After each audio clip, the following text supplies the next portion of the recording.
Halo semuanya, selamat datang di channel The Motoris. Bersama saya Anang, dan pada kali ini kita akan nge-review motor lagi. Nah, ini adalah salah satu motor Honda yang paling laris di zaman sekarang, yaitu Honda Scoopy.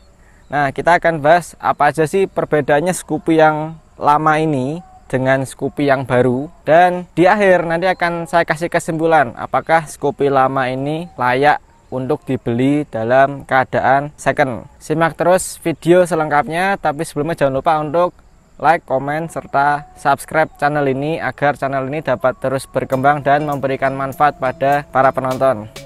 Lanjut.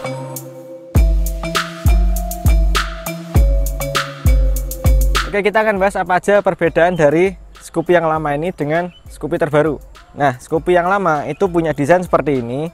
Dia tuh lampu depannya nyambung dengan sennya, seolah-olah nyambung di sini ya. Dan ini juga udah full LED.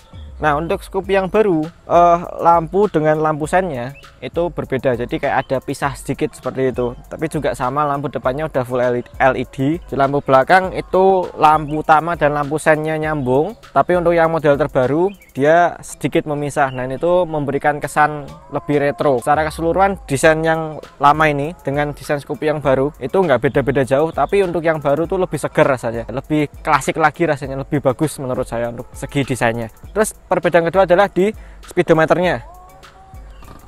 Untuk di speedometer Scoopy lama itu masih kayak gini.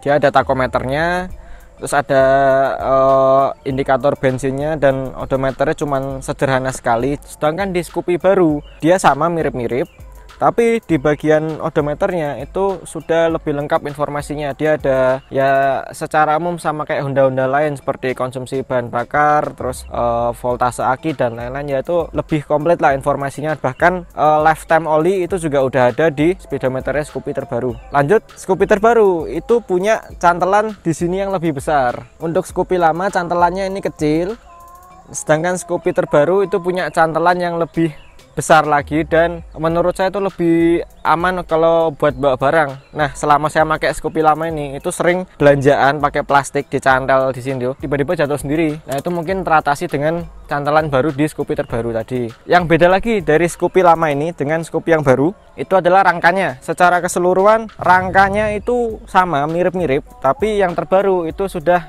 ISAF. Jadi rangka terbaru dari Honda yang katanya lebih rigid dan lebih ringan. Lanjut, untuk segi mesinnya juga mirip-mirip, masih sama-sama 110 cc, cuman yang terbaru itu punya mesin yang diklaim Honda lebih efisien dan lebih irit. Ya, namanya generasi baru, pasti mesin ada pembaruan lagi atau di tune up lagi lah sama Hondanya. Oh ya, satu lagi yang lupa, tangkinya tuh tambah besar. Yang ini cuman 4 liter, yang terbaru itu tambah 0,2 liter, jadi 4,2 liter total tangkinya. Untuk di Scoopy terbaru dia punya keyless. Jadi keylessnya itu di Scoopy tipe termahal itu udah keyless, tapi untuk Scoopy yang ini, generasi yang lama ini, dia sampai tipe termahal pun dia belum ada keyless. Paling cuman ada idling start stop engine aja. Serta untuk di bagian bagasinya, kompartemen depan itu masih sama. Di sini masih ada power outletnya, pakai power outlet 12 volt. Udah segitu aja perbedaan dari Scoopy lama dan Scoopy yang baru. Kita akan bahas apa aja kelebihan dan kekurangan dari Scoopy generasi lama ini. Ini kebetulan tahun 2020. Kelebihan yang pertama yaitu Scoopy udah terkenal irit dari zaman dulu, dan ini yang tahun ini aja itu diklaim Honda 1 liter bisa mencapai 59 km per liter. Buat yang terbaru itu mungkin bisa lebih irit lagi kalau dipakai dalam keadaan konstan, jalan konstan seperti itu. Tapi kalau selama saya pakai Scoopy ini, ya rata-rata roto kombinasi 1 liter itu menghasilkan di angka 50 sampai 55 km per liter. Lanjut, kelebihan kedua yaitu dari desainnya. Desainnya Scoopy itu timeless banget. Jadi Scoopy dari generasi pertama sampai ini, sampai yang terbaru itu mirip-mirip semua. Inilah ciri khasnya Scoopy. Karena Scoopy itu terkenal matic yang mirip-mirip Vespa itu, makanya dia banyak digemari oleh kalangan anak muda yang pengen pakai matic ala-ala retro, tapi nggak pengen beli Vespa Primavera karena harganya mahal banget. Nah, ini dia alternatifnya, pakainya Scoopy yang sekarang harganya itu 20 jutaan. Tapi kalau untuk Scoopy yang lama itu tergantung tahun dan tergantung kondisi, yang jelas udah mulai cukup terjangkau lah untuk di pasar second. Lanjut ke kelebihan ketiga, yaitu mesinnya awet banget. Nah, ini mesin yang lama itu katanya kubikasinya 108, sekian cc, tapi untuk yang baru itu kubikasinya katanya naik jadi 109, sekian cc, ya tetap aja 110 cc nanti tulisannya. Overall part dari mesin ini itu awet banget. Nah, kebetulan Scoopy yang ini itu motor harian, jadi sering dipakai harian. Umur baru setahun udah hampir 9.000 km, ya normal motor lah ya, karena nggak pernah keluar kota juga, seringnya dipakai di dalam kota aja. Tapi overall dari perawatan selama masih rutin servis, ganti oli yang penting, spare part semua aman, dan spare partnya banyak banget tersedia di pasaran, original, WKWK banyak, modifnya juga banyak. Jadi buat yang pengen beli Scoopy bekas pun seperti ini atau Scoopy terbaru, itu harusnya nggak usah khawatir untuk after salesnya.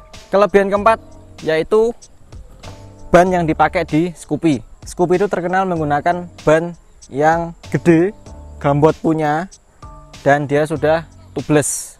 Jadi ban depan dan ban belakang itu udah tubeless. Karena memakai ban yang gambot ini, ringnya kecil tapi tebal dan besar, itu memberikan rasa berkendara yang lebih mantap daripada Matic-Matic kecil sekelasnya, seperti misal Honda Beat atau Honda Genio. Itu semua memakai ban yang lebih kecil dari Scoopy. Makanya kalau jalan yang agak keriting atau kena polisi tidur, itu Scoopy lebih mantap rasanya karena bannya lebih besar dan bisa lebih meredam getaran yang ada di jalan.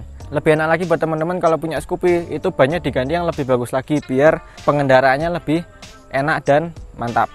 Lanjut ke kelebihan selanjutnya, yaitu dari posisi berkendara si Scoopy ini.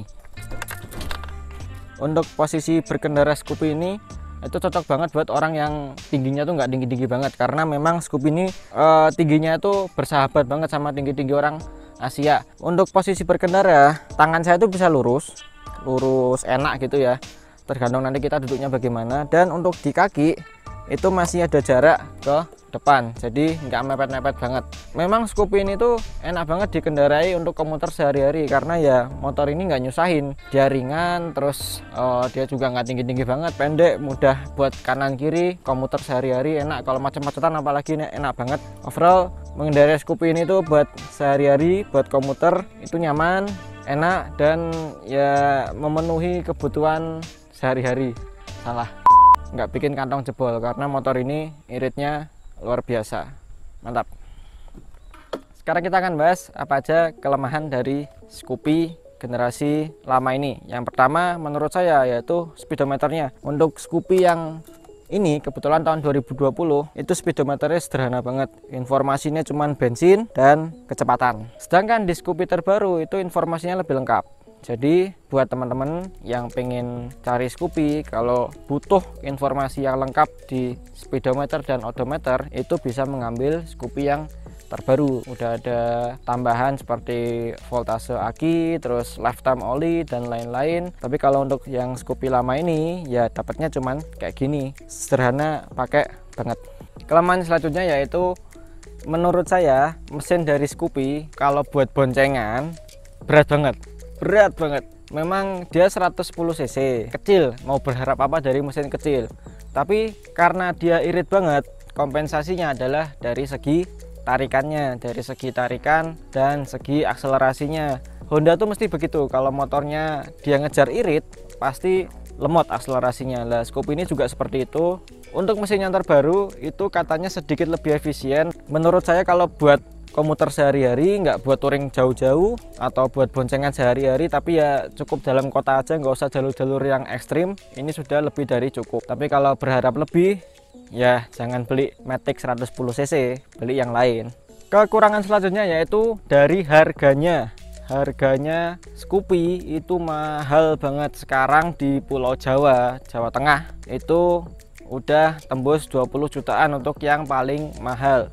Tambah dikit itu teman-teman bisa dapat Matic 125 cc. Walaupun harganya ini mahal, tetap aja dicintai oleh banyak orang karena ya itu tadi, mungkin senang dengan desainnya, terus lebih mantap daripada Matic 110 cc lain. Itu kembali lagi ke pilihan teman-teman. Kesimpulannya terakhir, apakah Scoopy lama ini itu masih layak dibeli di secondary market. Itu tergantung dari teman-teman. Kalau teman-teman siap budget untuk beli Scoopy baru, ya silakan beli Scoopy terbaru, karena harganya Scoopy yang zaman dulu sama yang sekarang pas barunya itu nggak beda jauh, ya kisaran 20 jutaan. Tapi kalau teman-teman masih berpikir 20 juta itu kemahalan, bisa ambil Scoopy di pasar second. Carinya memang agak susah karena biasanya Scoopy ini motor disiksa, motor dipakai sehari-hari, jarang Scoopy ini tuh istirahat dengan tenang tuh jarang. Atau enggak, kalau teman-teman itu punya spare budget lebih dari 20 juta, ya teman-teman bisa upgrade ke Matic yang di atasnya 125 cc, ada Honda Vario dan kawan-kawannya. Demikian review dari kami, semoga review ini bermanfaat. Apabila ada kesalahan kami mohon maaf. Buat teman-teman yang punya Scoopy juga bisa nambah-nambahi komen di bawah bagaimana suka dukanya pakai Scoopy. Sekian dulu video dari kami, I'll see you in the next video. The Motorist pamit.